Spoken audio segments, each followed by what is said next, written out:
There is nothing wrong with Kong Skull Island. It will never be remembered as a masterpiece, but as a slab of summer entertainment it is witty, visually inventive and unwilling to outstay its welcome. It is basically a really expensive Sharknado made by people with functioning adult attention spans, and, as such, probably qualifies as the second best King Kong film ever made. However, that didn't stop YouTube channel CinemaSins from recently devoting 19.5 minutes to destroying the film in a video called Everything That's Wrong with Kong Skull Island. If you've never seen one of these videos before, their sole purpose is to pick apart films in excruciating detail.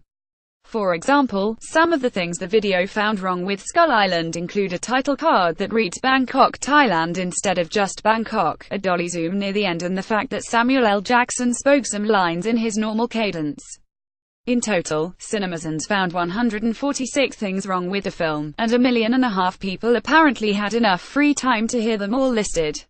So far, so internet. But then the Skull Island director waded in. Over the course of many tweets this week, Jordan Vogtrobits took issue with the video. Responding to the scene about all the rain machines, Vogtrobits wrote, "Literally not another scene in the film has rain in it after this." He pointed out where the video's makers had misidentified characters. He patiently explained a joke involving a match cut. And then, in conclusion, he compared CinemaSins to Donald Trump and said the video made him want to hammer a nail through my dick. Jordan Vogtrobits said, Vogtrobits, couple of things I want to say regarding CinemaSins, the misuse of the word satire and a few more things. I need to put a bow on this. August 16, 2017, and, honestly, it's about time someone stepped in. The everything wrong with genre of YouTubing isn't clever or incisive. Worse, it isn't even very funny. It aspires to the giddy exasperation of honest trailers or the How Did This Get Made podcast, where bad films are trashed in a playful and entertaining manner.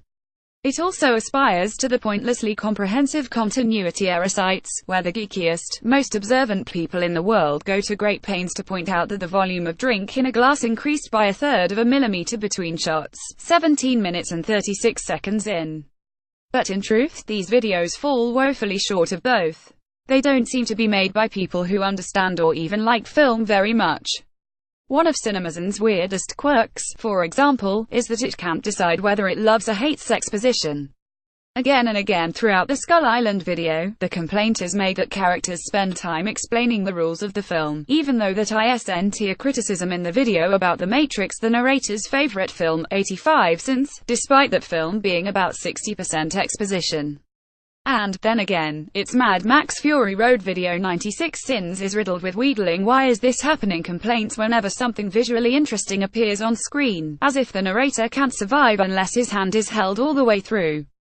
Pick any film that has been given the CinemaSins treatment, and you will be swamped with egregious would-be errors. They are like watching a toddler smash a movie into its constituent parts and then throw a tantrum when they don't fit back together again.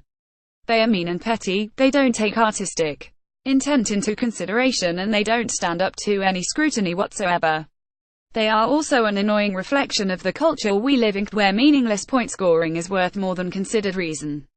They are film criticism as tweets, delivered in the same monotonous comic book guy meter over and over again until you are too tired to fight back.